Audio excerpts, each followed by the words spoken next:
The best investor in your entire office is the woman who forgot her account existed. Not Danny, 2 desks over, refreshing a trading app through a cracked phone screen at every red light.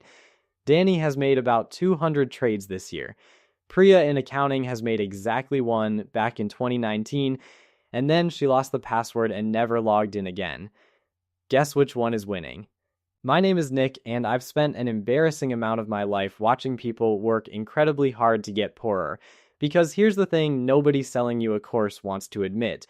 Building wealth might be the only job on earth where effort is a penalty, where the more you touch it, the smaller it gets, where the person doing almost nothing quietly laps the person doing everything.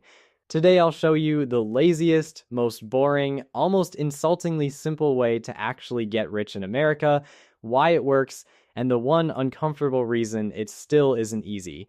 Danny's going to hate this. Priya already won, so leave a like and let's get into it. Now, I need to define what I mean by lazy because I don't mean broke and hoping. I mean a very specific kind of lazy.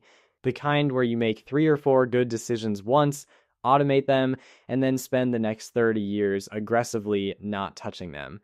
That's it. That's the whole strategy. And I know how that sounds. You clicked on a video about getting rich, and the big secret is do nothing. Stay with me, because the reason this works isn't motivational. It's mathematical, it's measured, and it's honestly a little insulting to everyone who's been grinding. And if you're sitting there right now feeling like you're already behind, like everybody else got some memo about money that skipped your inbox, relax for a second. Because this is the one strategy where being a little lazy is almost an advantage. Here's the setup, and it's the whole video, so hold on to it. Danny and Priya make the same money and put away the same $500 a month. Danny manages his, Priya forgot hers. We'll check in on both of them the whole way down, and by the end, you'll know exactly which instinct made one of them rich. Let me show you the receipts. Let's start with the thing that should make Danny nervous. There's a scoreboard for professional investors called the Spiva Report, published by the people who run the S&P 500, and it does something beautifully cruel. It takes every fund manager whose entire job is to beat the market and checks whether they actually did. These are people with Bloomberg terminals, teams of analysts, and salaries with a lot of zeros. And over the 15 years ending in 2024, almost 90% of them lost to a simple index fund that a sloth could run. Not 40%, not 60, almost 90. The professionals, the ones who do this all day, mostly lose to the strategy of buying everything and going back to sleep. And here's where it gets genuinely funny. Your instinct is, okay, fine, I'll just pick the ones who did win. Find the hot fund, the 10% that beat the market, and ride it. Except the same report checked that too. They took the top performing funds from one year and followed them. Of the funds sitting in the top quarter in 2020, 4 years later, exactly 0 of them were still in the top quarter. 0 winning one year told you basically nothing about the next. It's like trying to get rich by memorizing which slot machine paid out yesterday. Which brings me to my favorite story in all of finance, and it's completely true. Back in the 80s, a manager named Peter Lynch ran a fund that averaged roughly 29% a year for about 13 years. That's an absurd Hall of Fame number. Here's the punchline. Fidelity, the company that ran the fund, later looked at how the average investor in it actually did. And the average investor in the single best fund of the era run by a certified genius lost money. Let me say that again because it's the whole video in one sentence. The fund made a fortune. The people in the fund lost money. How is that even possible? Simple, they bought after it went up because they got excited, and they sold after it went down because they got scared. They handled it. And every time they touched it, it got smaller. There's an old line that a bar of soap and your investments have the same rule. The more you handle them, the smaller they get. And we can put a number on the handling. A firm called Dalber has spent decades measuring one specific thing, not what the market returned, what the average human being actually earned after all their clever moves. Over the 20 years ending in 2024, the market returned about 10.33% a year, while the average investor earned about 9.25%. That gap, a little over 1% a year, doesn't sound like much, but over 20 years it means the market ended up worth roughly 22% more than the average person actually captured. They paid a fifth of their wealth for the privilege of doing stuff. And the single most expensive kind of stuff is trying to time it. Getting out before the crash, getting back in before the recovery. This feels smart. It feels responsible. It is financial poison, and I can prove it with one statistic that I think about constantly. Take 20 years of the S&P 500 from 2003 to 2022 and imagine you invested $10,000 and never touched it. You'd have ended with about $65,000. Now imagine you did almost nothing different. You stayed fully invested the entire time except you happened to miss the 10 single best days. Just 10 days out of about 5,000. Your 65,000 collapses to under 30,000. Missing 10 days out of 20 years cut your money by more than half. And you're thinking, fine, so I'll just avoid the bad days and keep the good ones. Here's the cosmic joke. You can't, because they're neighbors. 7 of the 10 best days over that stretch happened within 2 weeks of the 10 worst days, right after the crash, on the exact days you'd have sold in terror and gone to cash.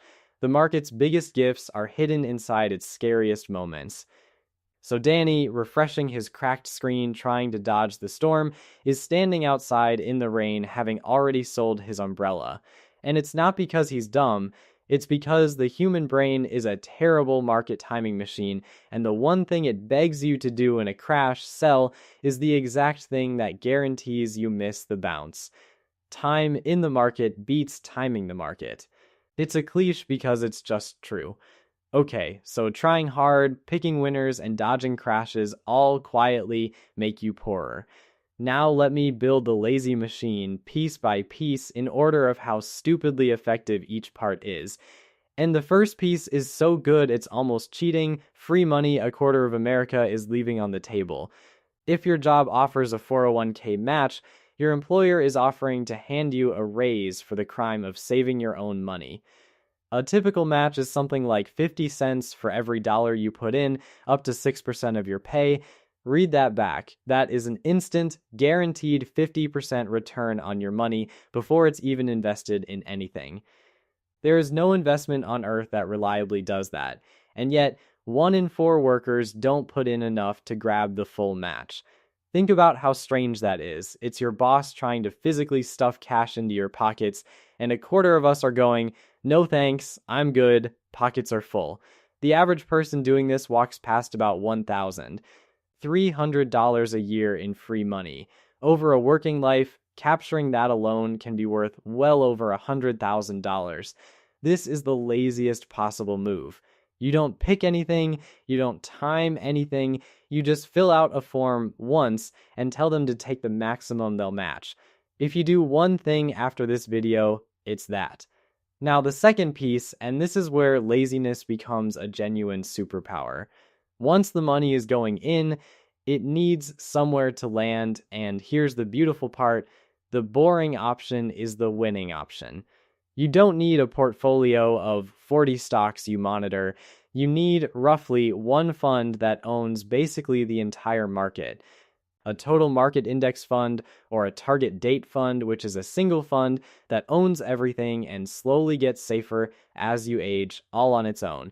You pick the year you'll retire, you buy the one with that year on it, and you are functionally done forever. It rebalances itself, it requires the same ongoing effort as a rock, and the data on this is almost comical. The people who set up one of these automatic all-in-one funds and walk away, in the most recent year measured, only about 1% of them made a single trade all year. 1%. 99 out of 100 just let it ride. This is Priya's entire investing career, by the way. One target date fund, $500 a month, a password written on a sticky note that fell behind her desk sometime in 2020. She is doing nothing, on purpose, beautifully, and she is quietly crushing Danny, who has now rebranded himself as a swing trader in his group chat and has strong opinions about lithium. The whole game is designed so that the correct move and the lazy move are the same move. You are being rewarded for your indifference. And before someone asks, no, you don't need to perfectly time your deposits either. All at once, spread out slowly, it barely moves the needle. Both of those beat the strategy most people are actually running, which is leaving the money in checking because they're waiting for a better moment. The better moment is a myth. The enemy was never picking the wrong fund, it's the cash sitting on the sidelines, quietly losing to inflation while you wait to feel ready. Now, you might be waiting for the catch. It's coming, I promise, and it's a real one. But first, I have to show you the engine under all of this. The thing that turns small, boring deposits into life-changing numbers. It's the same force that punishes you for handling your money, compounding.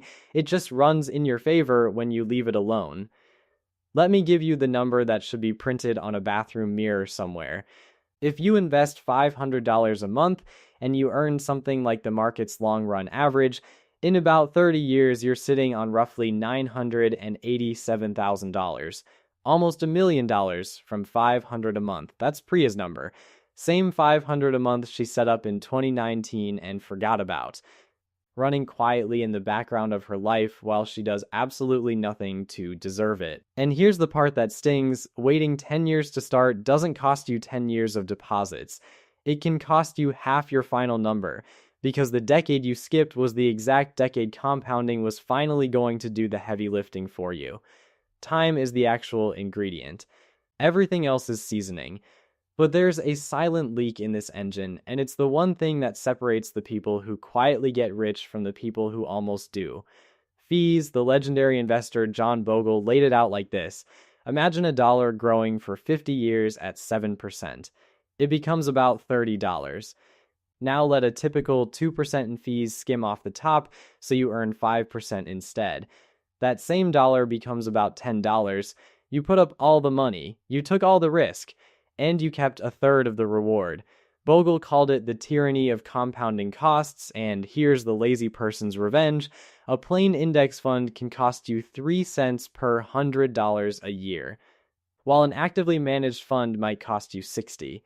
This is where Danny loses without even noticing. His actively managed, hand-picked, professionally blessed funds charge him 60 cents where Priya's boring index fund charges 3. He is functionally paying a personal trainer triple the going rate to make him slower. The expensive one loses more often and charges you 20 times as much to do it. Cheap and boring wins twice.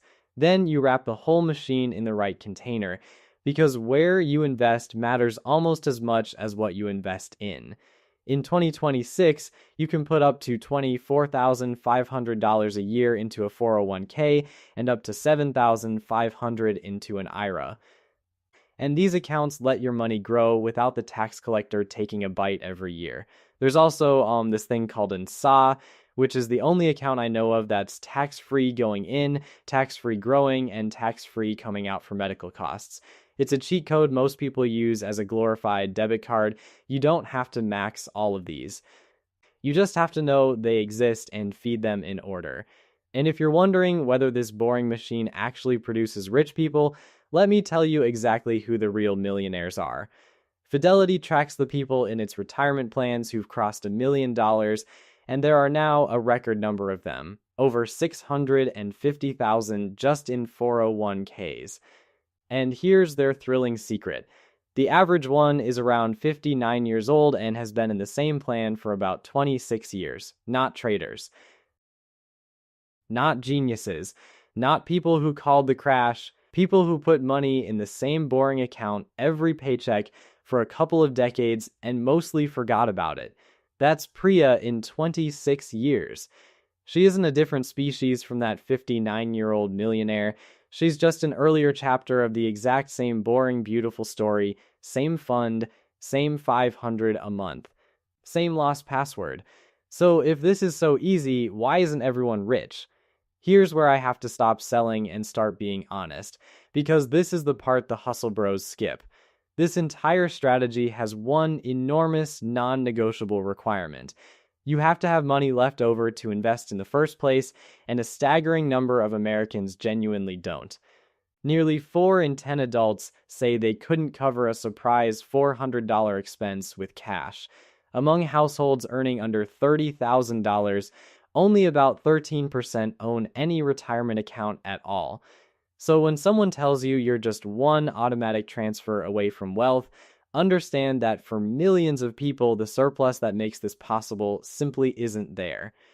And that is not a personal failing. It's not laziness or stupidity. That's wages and rent and childcare and the price of insulin doing exactly what they do. The lazy path to wealth is real. It's also a privilege of having positive cash flow, and I'm not going to pretend otherwise. And even if you do have that surplus, I owe you two more pieces of honesty. The first is that the future might be stingier than the past. That $1 million math assumes the market keeps returning what it historically has, and right now, the big forecasters, Vanguard, Goldman Sachs, are quietly warning that US stocks might return a good bit less over the next decade. Not zero, just less. Which isn't a reason to quit, it's a reason to save more and expect less drama. There's also a specific pothole right at the finish line. If a nasty crash lands in the first couple of years after you retire, while you're pulling money out to live on, it can do damage the same crash wouldn't do 10 years earlier or later.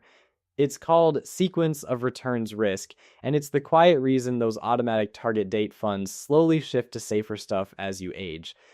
The machine is protecting you from the one stretch of bad luck that actually matters. The second piece of honesty is the hardest one, and it's the reason Danny exists. Simple is not the same as easy. The plan fits on an index card. But here's what leaving it alone actually looks like. It's 2 in the morning. The market is down 34%.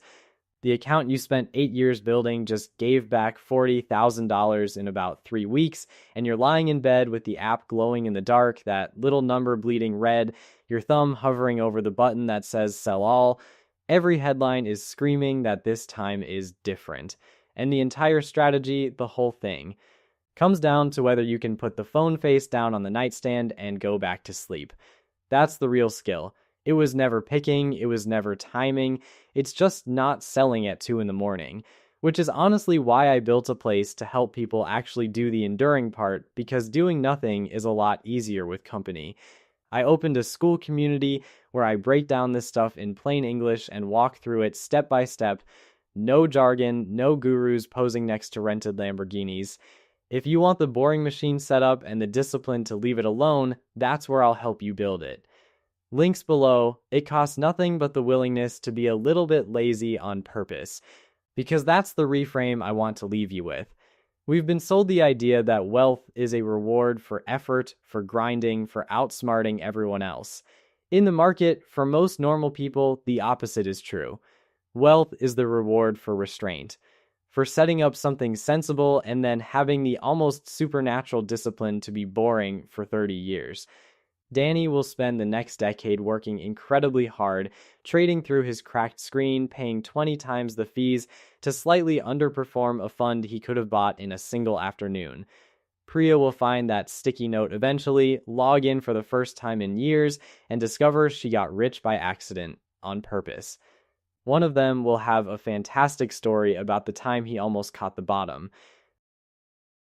The other one will just have the money. Just a reminder, I'm not a financial advisor, and this is for educational purposes only. Everything here depends on your own decisions. But if you take one thing from me today, let it be this: the market pays you to sit still.